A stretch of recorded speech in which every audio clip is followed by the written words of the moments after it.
Hello, everyone. Welcome to this week's transit report starting on Monday, July 22nd. So, before we actually jump into today's transit, I wanted to back up just to kind of set the framework of where we are by going back to the new moon, the Cancer new moon, Friday, July 5th. I want to take a quick look at this because the new moon always sets the stage of the cycle. We can draw some thematics from here, and then I want to take a brief look at the full moon that we had just yesterday on Sunday the 21st, and then we'll jump into what we're looking at for this week. I just want to remind us that we had a Cancer new moon bringing forth all of the themes of Cancer, right? This is a powerful lunation because it is the home sign of the moon, relates to our home, our family, inner security, however we relate to that. It was a deeply emotional cycle that we're looking at. And it also had Venus conjunct the new moon within, enough to certainly say it's a conjunction. So this brings the Venusian quality to the new moon. So we think of Venus and love, harmony, beauty, things that we really want in this life connected to the emotional inner quality of the new moon. And I also want to add to the sensitivity that this cycle may have brought. Venus was square to Chiron. So this really brought this Chironic theme into this month as well. The planet of the wounded healer, looking at where we have to backtrack in a sense, look back at why we may have been triggered this month, because anything that's triggering us right now, there may have been little pokes in our projects or us as a person, anything like that may have really stimulated like some dysregulation. And so this was an opportunity so far this month to look at that and say, well, why am I being so dysregulated? What's triggering? Why is this regular experience, maybe an altercation or whatever? Where are the roots of that? Why may I have felt any fear, doubt, insecurity, and that may have been brought in by the Chiron to this new moon. So then fast forward 2 weeks, and we had a full moon in Capricorn early in the morning on Sunday.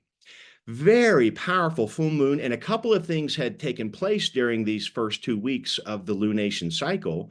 We had the Mars Uranus conjunction, one of the biggest aspects of the year. We certainly heard about the news and all the craziness going on with our assassination attempt on the former president. We've now had the news that Biden's dropped out. So we're experiencing a lot of unusual dynamics to this election cycle. Uranus Mars conjunction bringing in this shocking power to alter course. If you've experienced something that was going one direction and all of a sudden it feels like it's going the opposite direction, this would be part of that Uranus Mars quality that we're still, I would say, even though it is separating now by 4 degrees, it's still in the frequency of the air. We also had a nodal shift the day before this full moon. So we have the north node in gate 17, south node in gate 18. So we'll be experiencing that frequency for the next 3.5 months.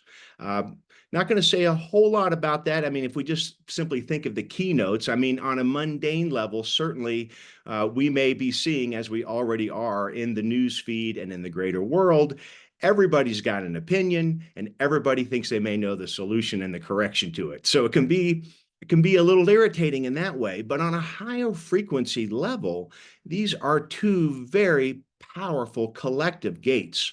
They bring in the precision, the instinctual awareness to really understand for the health and well-being of all of us, what does needs to be improved? Where do we need to find correction in our personal lives and the greater world? So this is a large story on the collective scale. But did want to mention that we had some significant events taking place prior to this full moon. And then as we look at the chart for the full moon, we can see that the sun was in the final degree of Cancer. So we started with the new moon in Cancer, and all of the elements we think of about our home and inner security and all that. And with the full moon in Capricorn, this is the opposite sign. Capricorn is related to Saturn. It's associated with our 10th house, which we often think of as our vocation or our career, but it's at least about how we present ourselves to the greater world. So through whatever emotional, triggering, stimulating experiences we've been in these last couple of weeks, this full moon here was speaking to how do we integrate that? How do we transform what's been going on the inside of our Cancerian world? And how does that get expressed in the Capricornian world? I also want to point out a couple of things that are making this full moon so powerful in that sense is that because the sun is at 29 degrees Cancer, the moon is at 29 degrees Capricorn, and Neptune is at 29 degrees Pisces. These are all in the final degree of their sign. Additionally, Mars has just moved into Gemini at the time of the full moon, forming a trine with Pluto. So it's it had just moved change signs, and you got Uranus there still at the end of Taurus. And then if you look at Mercury over in Leo, what I'm pointing out here is that we have a lot of planets in these zodiac sign transitions. And so I think we can say that that just brings change or uneasiness, or there's something going on. It's a little bit hard to put our finger on, but definitely something is part of the air with so many signs making these transitions at their own speeds. And some of them are not actually moving into the next sign, like Neptune. It's at 29 degrees, but it's retrograde now. And of course, Pluto is still in retrograde. But I think it's an interesting thing to note how many planets are at these point of transition and working with the thematic of these signs. The 29th degree is about bringing it to a close. It brings a sense of urgency as though it's the final page in a chapter, trying to, sum it all up. Additionally, we can see that the full moon was conjunct Pluto in gate 60. So, and putting the Earth in gate 60 as well, being opposite the sun. So really bringing in this gate 60 thematic of limitations and acceptance. And of course, Pluto's been here for a very long time. We still will be dealing with Pluto in gate 60 until January. And even then, it's going to move into 41, but then back up into 60 a little later in 2025. So this is certainly a slow-moving transit and a long-term story. But at this particular full moon, it was front and center how we're dealing with this idea of accepting our limitations.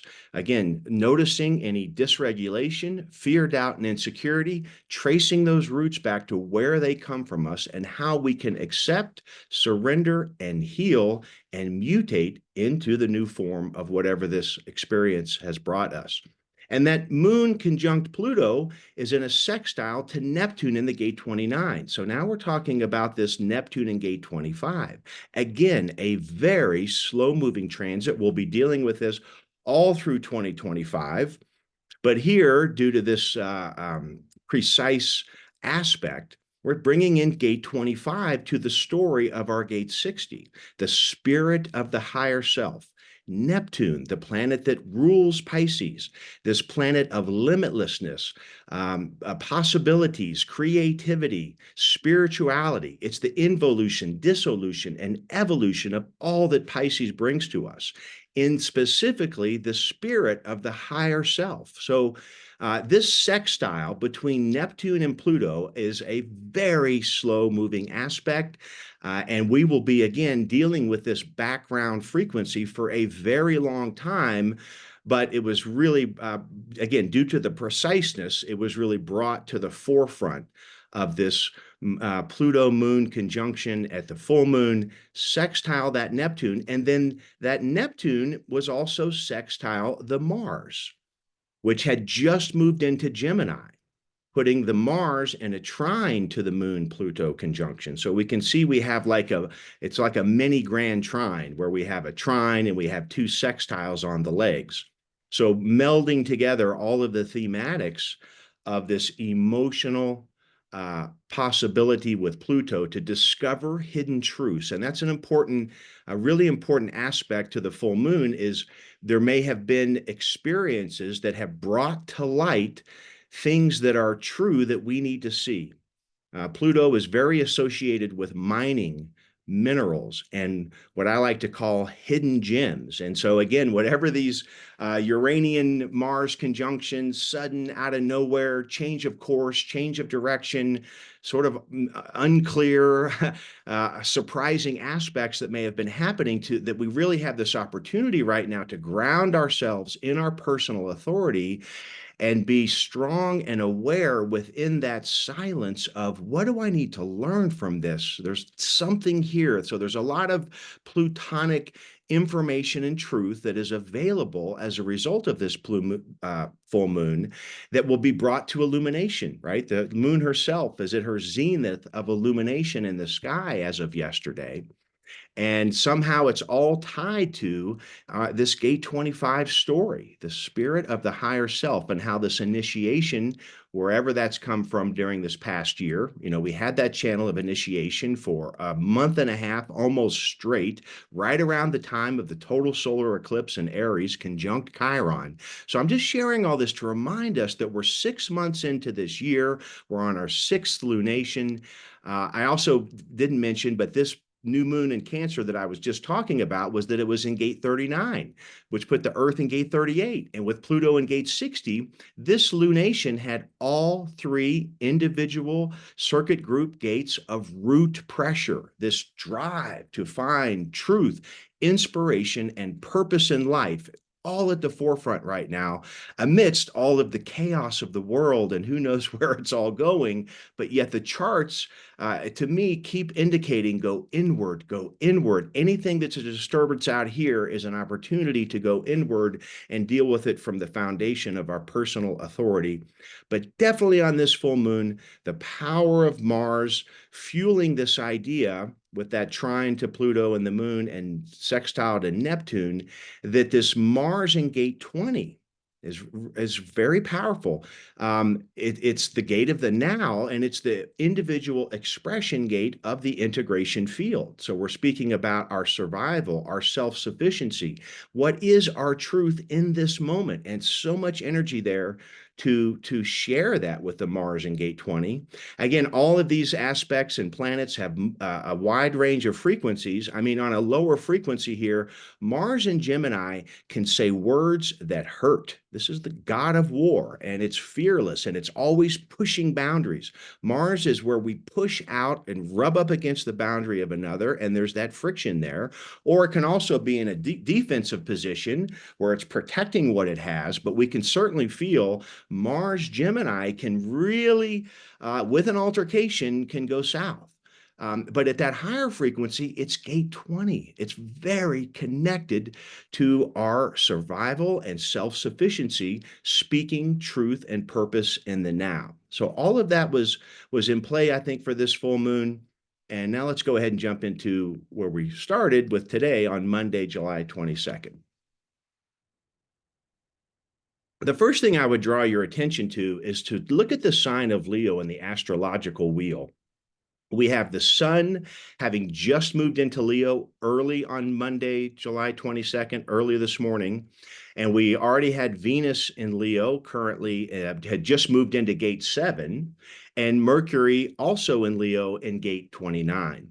But if we look at these planets, the sun, our life force energy, Venus, our planet of values and love, harmony, passion, and Mercury, communication and intellect, both of these very personal planets, and the sun, this is a lot of Leo energy. And in fact, it really spans for these next couple days the entire zodiac sign of Leo from 0 degrees to 27 degrees. So on the one hand, there's this, yes, this zenith of summer in the northern hemisphere, the long days, the sign of Leo. This is now the sun is at home in Leo.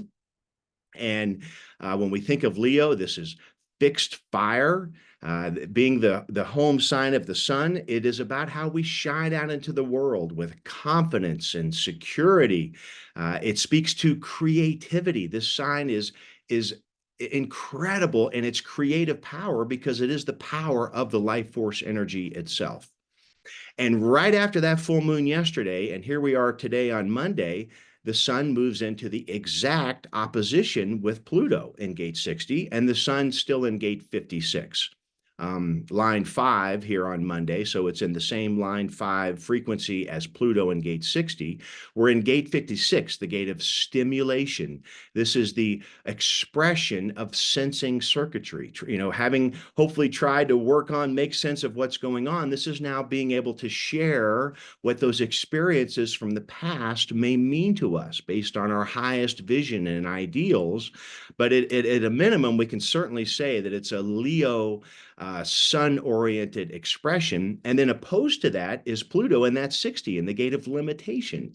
And so if the full moon was illuminating these hidden truths and gems that Pluto may offer, now the sun is in his opposition to that. And so I feel a sense of transition here. It's how do we take those things we may have learned from this cycle, whatever these experiences may be, and the change of course and Uranian surprises that have been delivered, as we're moving past the full moon right now, moving into the waning phase over the next 2 weeks, the sun wants to stand up with these truths. It wants to really integrate what may have been learned there. And again, all the while this is happening, we've still got the sun trine the Neptune in gate 25. And another important aspect that's forming today that will be part of this whole week, and this is a really strong aspect, one of the priority aspects, I would say, of the full week ahead, is that as the sun moves forward, it's forming a sextile with Mars in gate 20.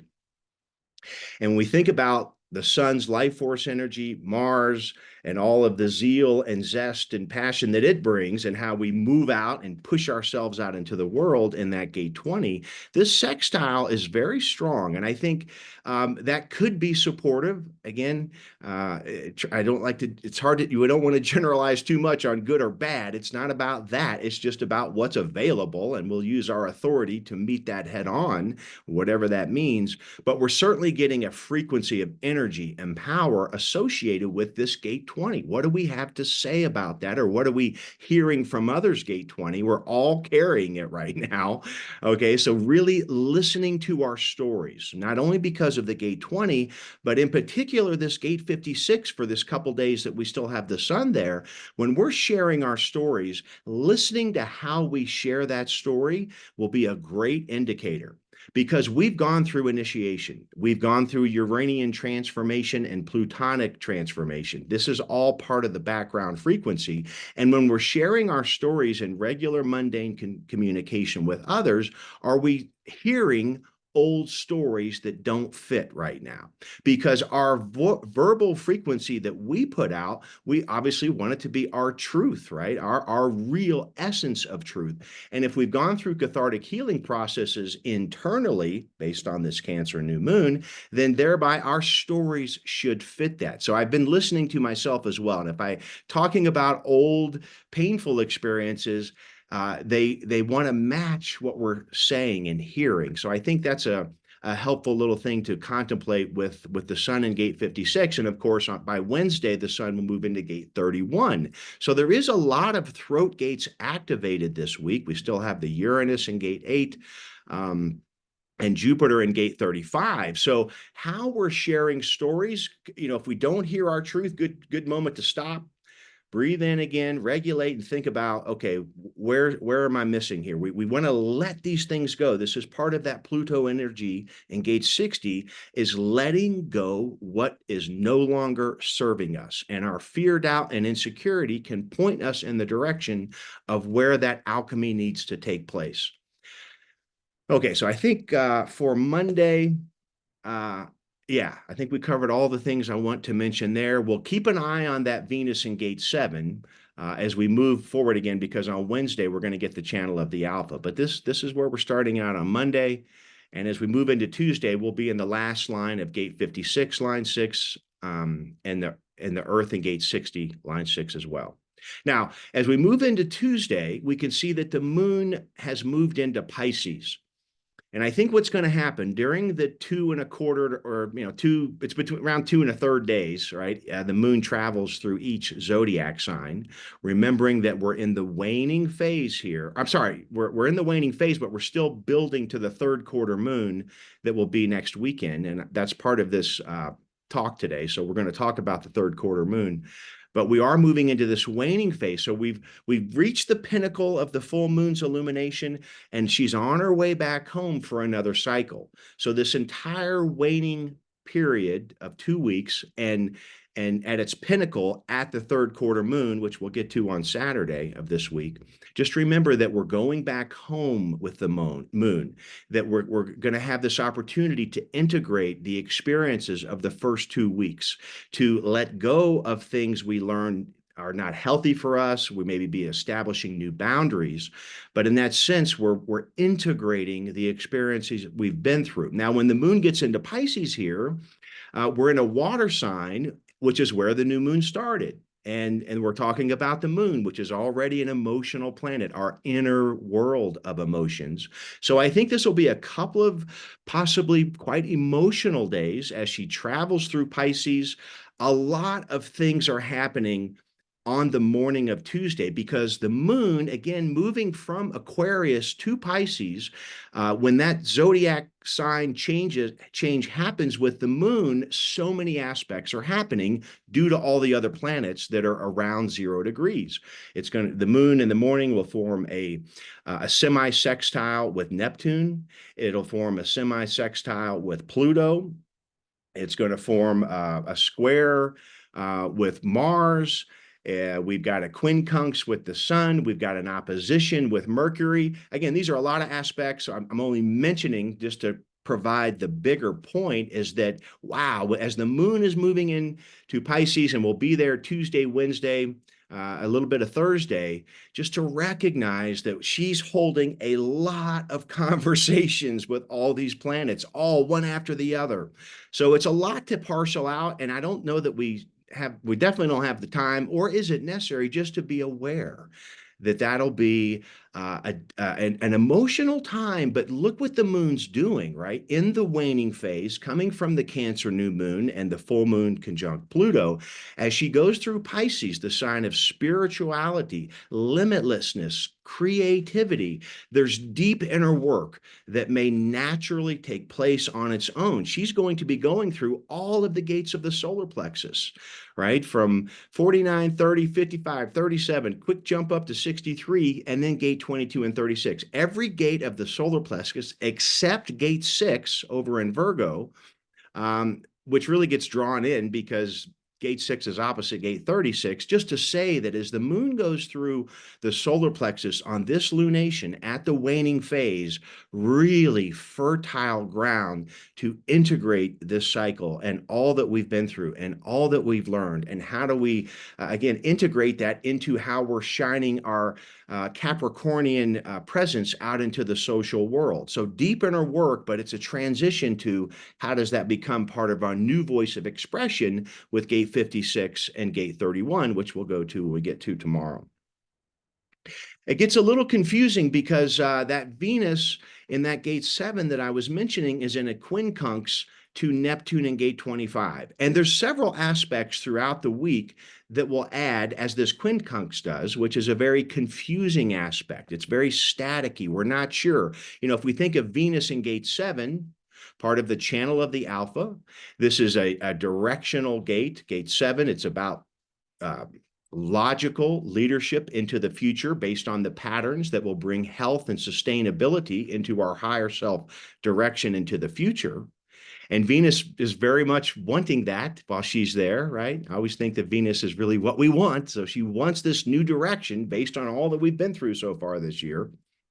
But it makes this confusing aspect with the gate 25. And it's like, we're not sure. It's a little hard to tell. So I think that when I was looking at some of the more confusing aspects of the week, the message was the same. The message was deep transformation, emotional healing work that has the possibility to integrate and transform into outer expression.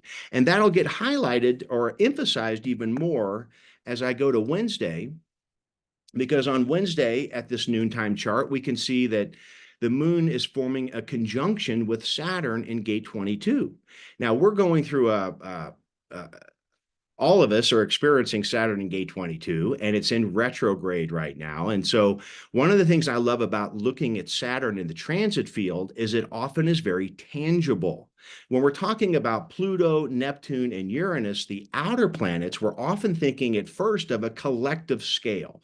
It's a collective energy, but we can relate it to our personal chart, but it's a very deep psychological depth of our chart.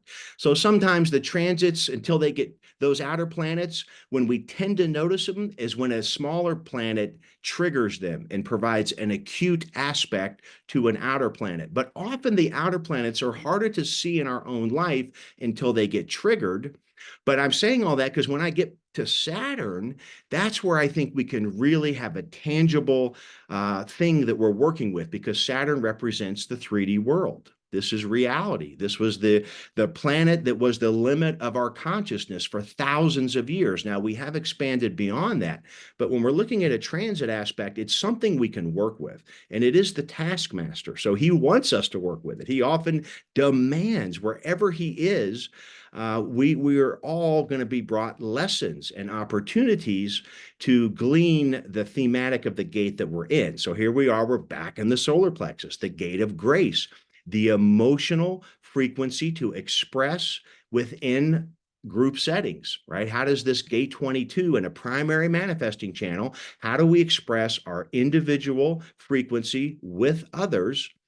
And we're going through a restructuring of that. So I think if you've had any of these things I've talked about, where there's been a cathartic experience, an emotional experience, a sudden change of a direction, whatever's going on with this whole discussion I'm offering, is that at a deep level, we're having the opportunity to evolve and mature in the solar plexus in a personal, individual way. And so again, these deeply emotional couple days, the moon in Pisces conjunct Saturn here, there's something deep at work. That Saturn's in retrograde, so we're still reviewing. We haven't, until Saturn turns forward and exits gate 20, we're not going to have the full rest of the story. But I think we're touching on it right now. We're working with it in a deeply powerful lunation cycle, particularly as the moon makes her pass through Pisces here. And additionally, on this chart on Wednesday, that moon is square and a half to the sun. And so a square and a half is just like a square. It's a bit triggering. It can have this frictional quality to it. But again, I think the main reminder is that anything frictional right now in our outer world is an opportunity to stop, to go inward, deeply connect with your personal authority process, to glean the Saturnian lessons that are at play within our emotional interactions with others. Also, as you can see, the sun has on Wednesday moved into gate 31. So this gate of influence, it's also now joined up with Venus in gate 7, the channel of the alpha, a design of leadership, for good or bad. It wants to go forward. And so that'll be in play for a good part of the rest of the week that we're looking at. And I want to keep reminding us of that Mars-Sun sextile. You can see that they're actually traveling together. The sun's always moving forward, of course, and Mars is currently moving forward. So they're sort of tracking not the same speed, but close enough that they're traveling at the same degree. So that Mars-Sun sextile offering a lot of drive to sustain us, to persevere as we move through the rest of this lunation cycle. But to remember that words can hurt right now. Both our words and words we hear can be biting, with Mars in Gemini and this mutable air sign, just to be aware of conversations, what we're hearing, what we're sharing. Look at the layer beneath them. Look at the plutonic layer of our conversations right now. Listen for truths, not about being dysregulated and overwhelmed and overreacting, which could be something that we may see take place out there in the collective, I would think. Okay, let's go to Thursday, July 25th. And as we look at Thursday, I want to point out Mercury still moving through gate 29 in Leo. And again, this Sun, Venus, Mercury, Leo energy, we're seeing how strong that is all the way till Thursday. Now we'll see Mercury move into Virgo very shortly. But here at the moment, I just wanted to point out Mercury at gate 29, again, triggering Pluto at 0 degrees Aquarius, Neptune at 29 degrees Pisces. The moon has just moved into 1 degrees Aries. Mars at 3 degrees Gemini. That Mercury is triggering a whole bunch of conversations, right? And they can be confusing. Some of them are difficult aspects, like this quincunx to Neptune right now. So I think that, again, due to all the planets at the 0 degree signs that they're in or near that, creates an urge for change, like where are we going, what's happening, but yet it's confusing. We can't tell yet. It's like things are still uncertain, but if we're staying close to the core mission of discovering our personal hidden truths and limitations that we're working with moving beyond, from that Cancer beginning to the Capricorn full moon, where are we going with this? I think if we stay true to that message, it's going to be easier to follow authority in that sense, to not get caught up in these confusing conversations that Mercury can be providing in this very confident Leo way. You know, Mercury and Leo, like pretty confident in what it's saying out there. We're going to hear that. We're going to see it everywhere we look. People, you know, this is the truth. This is where we need to go. The channel of the alpha. Everybody's carrying this channel. Everyone's going to have an opinion and a correction on where the hell we need to go. But where the chart, I think, is saying is, yeah, well, the truth is individual. We are all nine-centered beings. And where is my truth taking me right now? How does my higher self deal with what all these other aspects in the world that we're seeing? But yeah, definitely a little confusing here. And that moon into Aries, boy, what a different frequency that is. When she was sort of lost in a very familiar Piscean emotional dream world, now that moon rolls into Aries, and it's like people are going to be on fire to move here. Moon in Aries is very quick. I mean, it's great in an emergency situation, but it also can lend energy that's too quick to jump, might be too easy emotionally to get caught up in an altercation or a physical, you know, a difficult conversation like that. But she is moving into a trine with the sun in that gate 31. So there again, it also has the opportunity to provide an important influence about this direction. Where do we need to go? Who are the leaders out there within our circle that we can that we connect to, that we feel a sense of communal truth with? So there can be powerful movement. You've got the Mars sextile sun energy every day. As you can see, as you've noticed, as I'm going through the chart, they're 1 degree together, 2 degree together, 3 degree together. They're in lockstep right here. So dynamic energy to persevere, but be mindful of the pitfalls and the potholes along the way with communication out there. Okay, so let's go ahead and go into Friday, July 26th. Now we look at the body graph. Because the moon is passing through Aries, she's going to go through gate 51.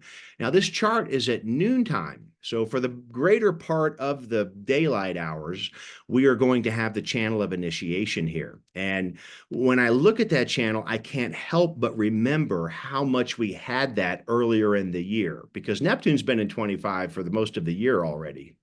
And we had all those planets in Aries, again, around the solar eclipse timeframe. We had this channel for over a month and a half, more or less, but we haven't had a planet since all that happened during that time period. When they finally all left out of gate 51, we haven't had gate 51 other than the moon. So I think each time the moon comes back here throughout the course of this rave year, it's bringing up what we went through back then. What was the beginning of the initiation? And here she's offering that for the day here on Friday. And of course, that having that channel, even for a short-term transit with the moon, so important because of the lunation cycle we're in. This is her cycle. It started in Cancer, so it's a big one in relation to the rest of the year. And we're talking about individual circuitry. Remember, we had the 3 individual gates in the root center for the new moon. We had the Mars-Uranus conjunction in an individual gate, gate 8. That was a huge conjunction in gate 8, line 2. And of course, Pluto. An interminable amount of time it's been splitting at gate 60. But even on this day, getting that initiation, again, it's triggering our individuality.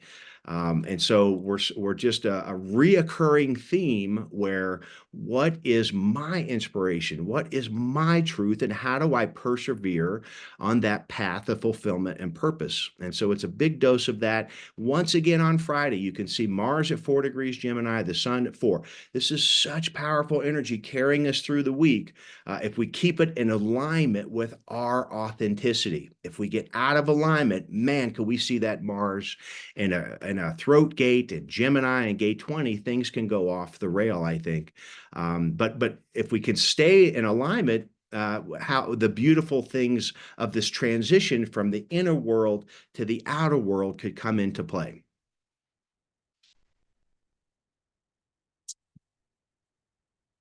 Also, want to mention on Friday that you can see Mercury over there had just jumped out of Leo and into Virgo. So as we're moving into the weekend and we're approaching the third quarter moon, Mercury also rules Virgo. It's very happy here. This is where stuff. I almost said a cuss word. This is where stuff can really get done. Oh my goodness, those fuzzy, confusing quincunxes, they're still in effect, but boy, Mercury can really work overtime here over the next couple days, really figuring out the details. This is the associated with the sixth house of self-mastery. So how are we taking care of ourselves? Our own personal health, our boundaries. How are we tending the garden of our soul right now? Mercury is very adept at doing that. But as I mentioned, it's bringing some confusing aspects because, again, every planet that crosses a zodiac sign right now is triggering a whole series of frequencies.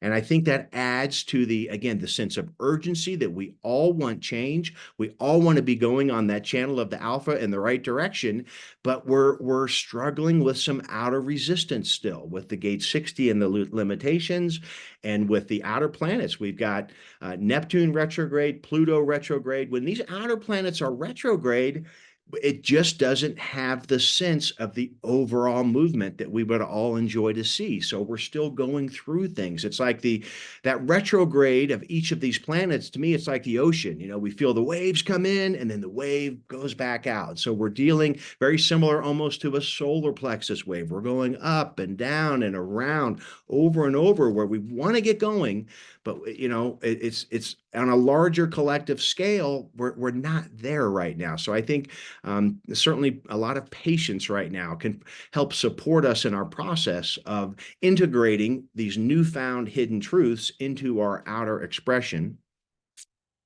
And also on Friday, Venus is exactly Venus in that gate 7 still for one more day is exactly quincunx the Saturn in the 22. And so that's where I was mentioning some of these confusing aspects this week. We're just not sure. I mean, this Venus in 7's like, we need to go that way. And yet the Neptune in retrograde in 25 is like not so fast. You know, it's hard to understand a quincunx. Again, it's very much like static on a radio station. It's not a clear signal. So with both Venus and Mercury in this quincunx energy to the outer planets, including Saturn, it's a little fuzzy right now. But I think holding on to that overall awareness of the bigger picture of the lunation can really provide some support in that regard. So then we'll move into Saturday, and this is when we do have the third quarter moon happening at 8:51 p.m. Mountain Time. And if we remember, always every third quarter moon is a week after the full moon. So the moon is half illuminated in the sky. She's on her return journey home to another conversation with the life force energy of the sun at the new moon. So the third quarter moon, while we don't typically think of it as a wonderful time to start big projects, just in terms of the frequency, it is a dynamic energy because it is the moon squaring the sun. And both at the first quarter moon and the opposition at the full moon and the third quarter moon, moon square sun, they are very dynamic energies. But because it's in the waning phase, the dynamic energy could mean agency to release, let go, reorient, integrate.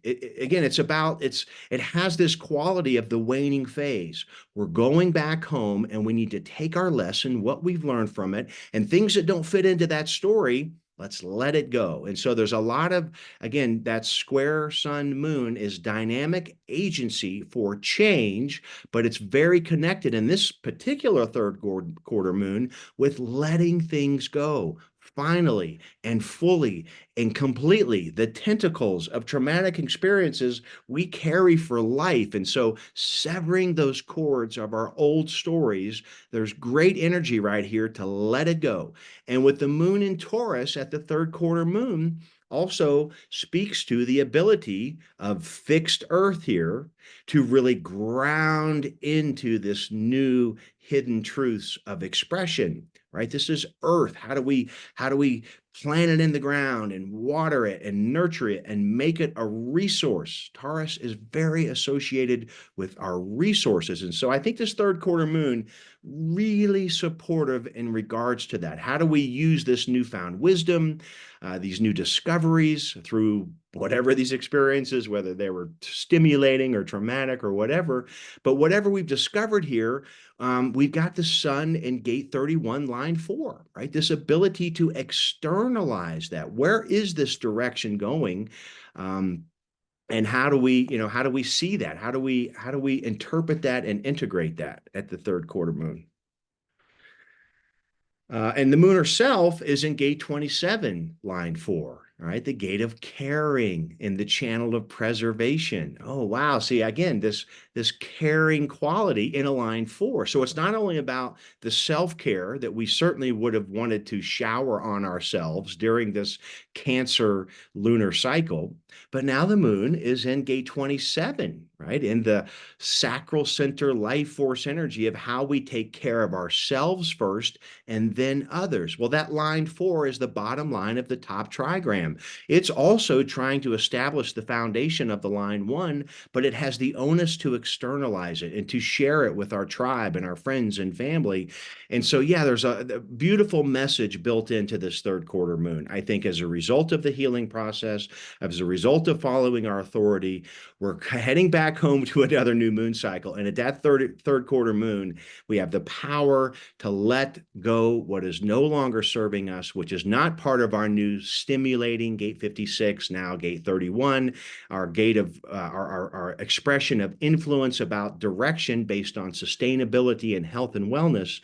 There's real power here on Saturday to sort of have a little ritual, maybe burn the fire, write the messages, let them burn, like release and let go. It's been a very intense time period during this cycle. We'll wrap it up here on Sunday. We'll see that we're going to be in line 5.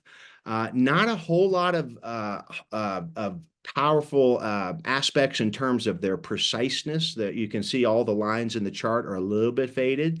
So other than the longer term transits in the background I had been talking about, nothing, there's, not a loud aspect on Sunday. We might be welcoming a day of rest and recuperation as we're now moving into the last week of the lunar cycle. So, next week on Monday, we'll be talking about how we can really settle and part of that release story, but to really self-nourish this incredible emotional Cancer lunation that we've been through. It's been quite intense. And even as we close out the week on Sunday, we still had a bit of that Mars Sun sextile. It's finally going to be separating and really out of orb as we move into the following week. But just to have that energy to persevere aligned with our authenticity and authority. Okay, I'm going to take a break and a breath. I'm going to read the chat, and I'd love to hear from anyone that would like to continue this discussion.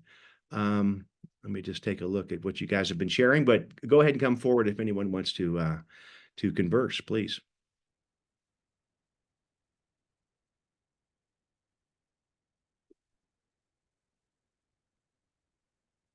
Yeah, Casey's saying a lot of shadow work coming up. Absolutely. I have felt the same.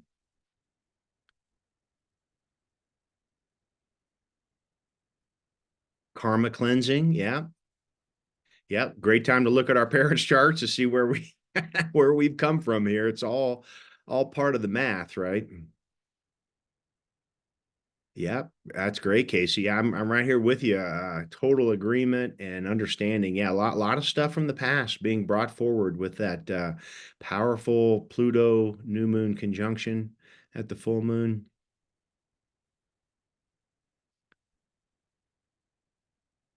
And now saying here the dynamic between the sun and moon.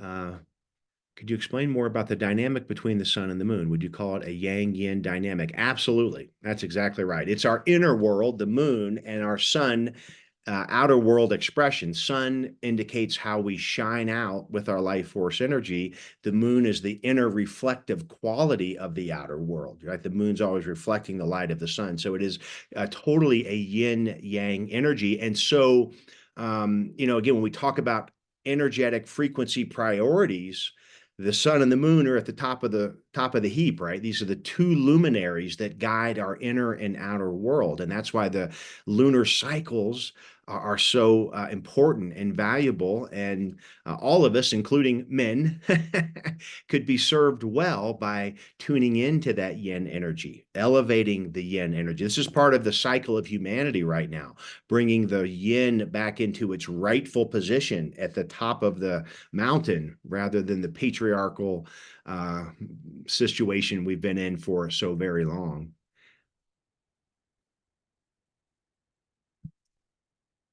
All right, then. Well, thank you all for your comments. Again, still here if someone wants to come forward and point anything out or comment on anything, love to hear from you. And if no one does, that's no problem either. We can wrap it up either way.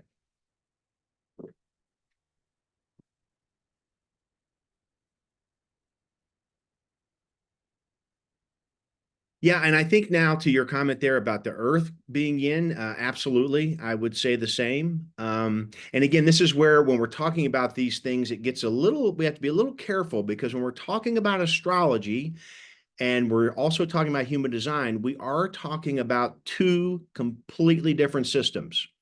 And I love working with both, and that's what I am doing here. But remember that in astrology, the earth doesn't get a placement in the wheel, if you will. In other words, in the astrological wheel, we're standing in the middle of the circle on planet Earth. It's a geocentric observational tool.